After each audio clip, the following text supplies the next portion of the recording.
Di video kali ini kita akan belajar mengenai pelayanan publik, salah satu kisi-kisi yang diujikan di TKP.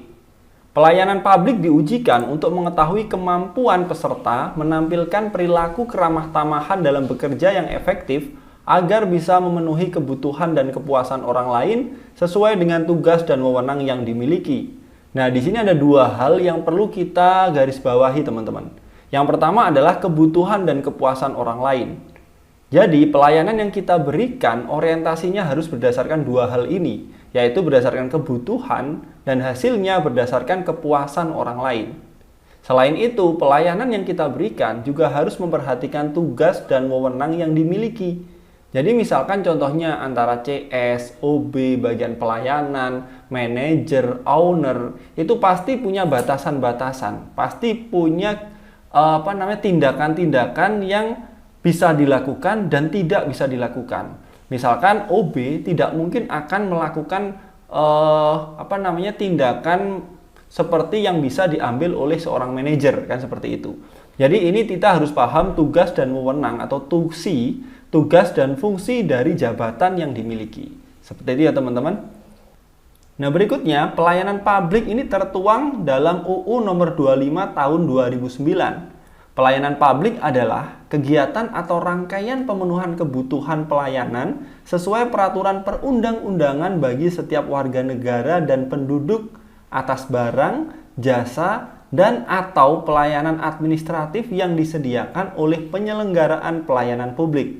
Nah, dari di sini bentuk pelayanannya bisa barang, jasa, atau pelayanan, atau apapun ya teman-teman bentuknya ya.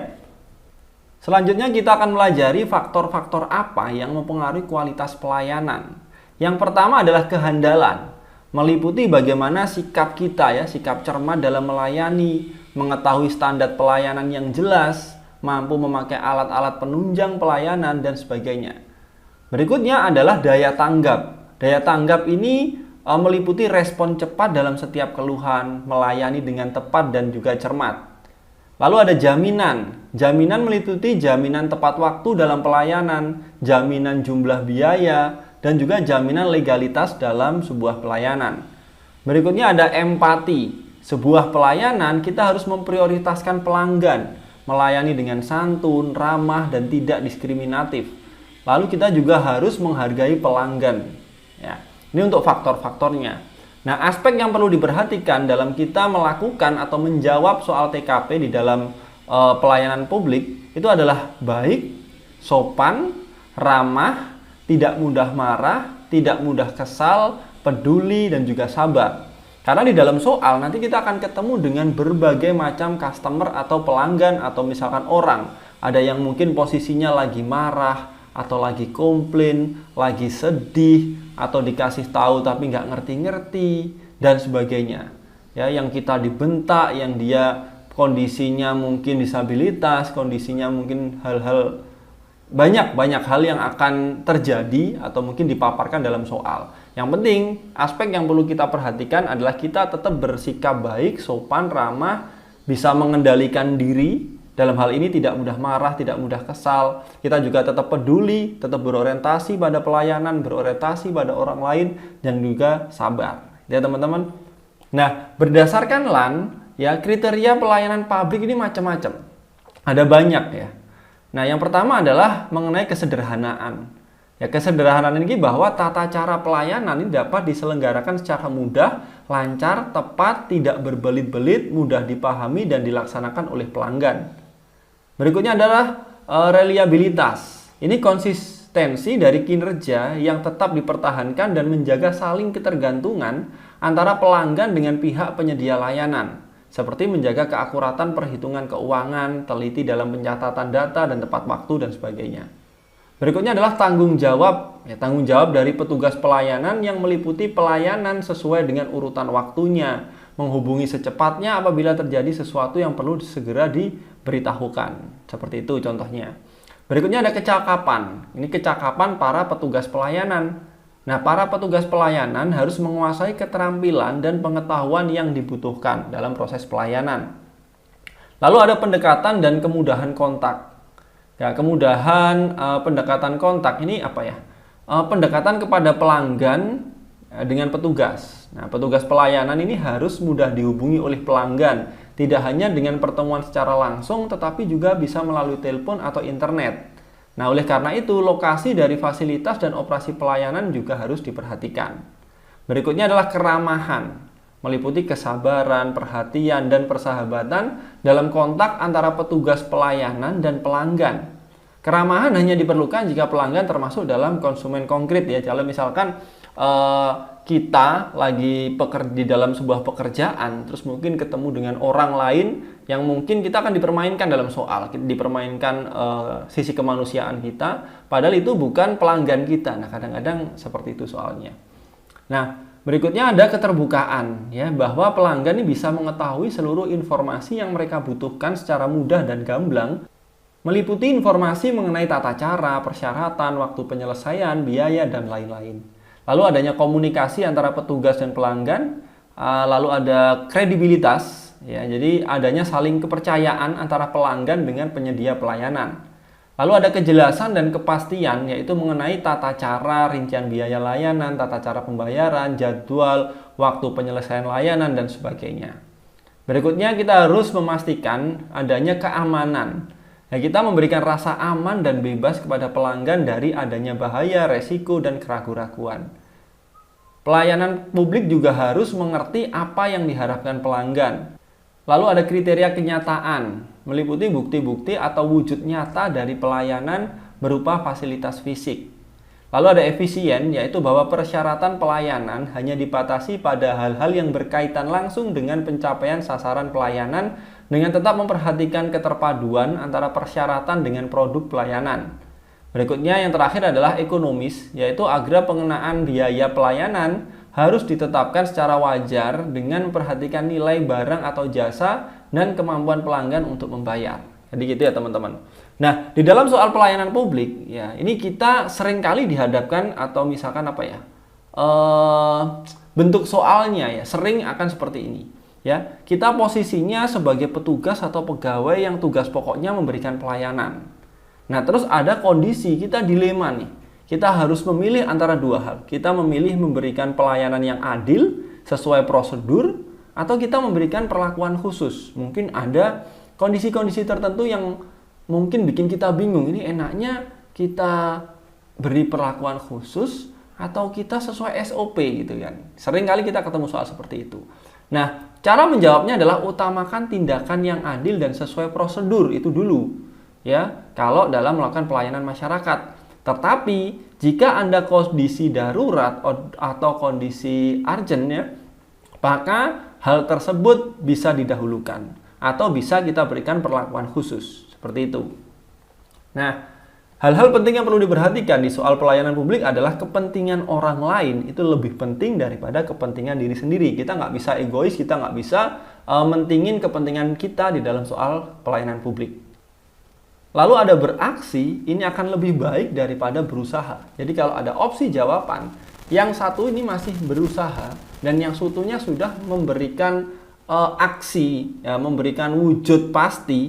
Nah, pasti yang ada tindakan atau ada aksi itu nilainya akan jauh lebih tinggi poinnya. Tuh. Berikutnya, kalau ada masalah, kita kan pasti akan dihadapkan pada sebuah masalah ya di dalam soal. Maka harus ada solusi. Nah, di dalam jawaban yang kita pilih itu harus ada solusi. Kadang-kadang ada jawaban yang kesannya akan baik tapi ternyata tidak solutif. Dalam artian tidak menyelesaikan masalah utama. Jadi fokus yang perlu kita perhatikan berikutnya adalah sebuah jawaban di soal TKP harus menjawab masalah utama yang ada di dalam soal. Seperti itu teman-teman. Nah, perhatikan tadi sudah dibahas di awal juga, perhatikan tusi, yaitu tugas dan fungsi. Tugas dan fungsi jabatan kita ini sebagai apa? Sebagai jabatan A, B, C, atau D. Karena pasti apa yang bisa dilakukan ini berbeda-beda. Ini perlu diperhatikan. Nah, ini contoh soal teman-teman. Misalkan nih, Anda ditugaskan oleh dosen Anda untuk menjaga perpustakaan, untuk menjadi penjaga perpustakaan, untuk menggantikan petugas yang sedang cuti melahirkan. Kemudian ada salah satu pengunjung yang berisik nih. Nah, tugas kita apa? A, kita menghampirinya, membisikkan bahwa di perpustakaan tidak boleh berisik karena akan mengganggu pengunjung lain. B, membiarkan saja sampai dia berhenti berisik. C. Menghampirinya kemudian membentaknya. D. Memberikan sanksi tidak dapat meminjam buku perpustakaan walaupun sanksi tersebut tidak tertulis. E. Menyuruh temannya untuk mengingatkannya. Nah, kalau kita melihat jawaban A ini cukup baik ya, kita hampiri, terus kita bisikan, kita memberikan kesadaran, kita memberitahu dengan cara yang sopan, kita tidak membentak, kita tidak marah-marah, ya, dan kita kasih pengertian bahwa di perpustakaan ini nggak boleh berisik nih, karena akan mengganggu pengunjung lain. Ini cukup baik untuk jawaban A. Untuk B, membiarkan saja, ini jelas nggak mungkin. Kita sebagai petugas ada yang rame mengganggu pengunjung lain. Nah, kita nggak bisa acuh ya. Kita nggak bisa kok. Kita nggak kita kesannya ini kayak biarin aja lah. Kita kayak biarin aja, ini kurang nih. Poinnya akan kurang ya. Ini kalau C, menghampirinya kemudian membentaknya, ini menghampirinya bagus. Tapi kalau kita membentaknya, ini jelas dalam sebuah pelayanan ini kurang baik karena kita nggak sabar, kita nggak ramah, kita nggak sopan kan gitu. D. Memberikan sanksi tidak dapat meminjam buku perpustakaan walaupun sanksi tersebut tidak tertulis. Nah, ini sanksinya tidak tertulis, kita nggak bisa melakukan tindakan karena kita sebagai pelayan ya, kita sebagai penjaga, kita nggak bisa bikin aturan sendiri, kita harus berdasarkan SOP yang ada. Nah, kalau E, menyuruh temannya mengingatkannya, nah kita aja bisa nyuruh temennya, kenapa kita nggak langsung ngomong ke orangnya satu itu. 2, ini kita nggak jadi bagian dari solusi. Sebagai ASN, kalau kita menemukan sebuah solusi, ya kita harus jadi bagian dari solusi tersebut. Nah, maka poin 5 ada di A ya teman-teman. Oke. Berikutnya, ada soal berikutnya nih. Anda seorang resepsionis suatu kantor yang bergerak di bidang pelayanan. Banyak keluhan yang ditujukan pada instansi tempat Anda bekerja. Padahal di instansi Anda tersebut terdapat fasilitas untuk keluhan online. Sikap Anda: A. Menerima keluhan para konsumen sembari mengajarkan cara menyampaikan keluhan secara online. B. Menerima dan menanggapi keluhan sembari mengajarkan cara menyampaikan keluhan secara online. C. Menerima dan menyelesaikan keluhan konsumen sambil menanyakan apakah ada kesulitan saat menyampaikan keluhan secara online. D. Menyelesaikan keluhan konsumen sambil menanyakan apakah ada kesulitan saat menyampaikan keluhan secara online. E. Mendengarkan keluh kesah konsumen tentang masalahnya dan mengajarkan cara menyampaikan keluhan secara online. Nah, kita lihat nih, ini bedanya ini dikit nih, kalau teman-teman nggak awas ini akan bingung. Ada jawaban yang kita hanya menerima keluhan. Ada jawaban yang kita menerima dan menanggapi keluhan. Ada jawaban yang menerima dan menyelesaikan keluhan. Ya. Berikutnya, ada yang kita mengajarkan menyampaikan keluhan secara online. Ada yang kita menanyakan apakah ada kesulitan saat menyampaikan keluhan secara online. Nah, sebenarnya kalau mereka offline ya, kita kenapa menyampaikan secara offline, ada kemungkinan nih mereka nggak tahu atau mereka nggak bisa. Maka yang paling baik adalah kita sampaikan, kita ajarkan bagaimana cara menyampaikan keluhan secara online. Nah, berikutnya kita sebagai bagian pelayanan, kita fungsinya adalah kita menerima keluhan dan juga menanggapi keluhan. Kalau kita menyelesaikan keluhan itu bukan tusinya kita, teman-teman. Ya, jadi poin yang paling tinggi adalah di B, yaitu kita menerima dan menanggapi keluhan sembari mengajarkannya cara menyampaikan keluhan secara online. Ya, jadi kalau kita menyelesaikan itu bukan tusinya kita. Kita hanya di bagian customer service ya, misalkan ya, resepsionis, kita hanya menerima dan juga menanggapi. Tuh, kalau hanya mendengarkan saja juga kurang baik. Jadi poin tertinggi ini ada di jawaban B, teman-teman. Jadi seperti ya teman-teman, contoh dan juga penerapan untuk soal-soal atau kisi-kisi pelayanan publik di TKP. Untuk soal-soal yang lain, teman-teman bisa latihan di tryout dan juga latihan soal yang tersedia. Selamat belajar, semoga sukses, semoga teman-teman lulus jadi PNS.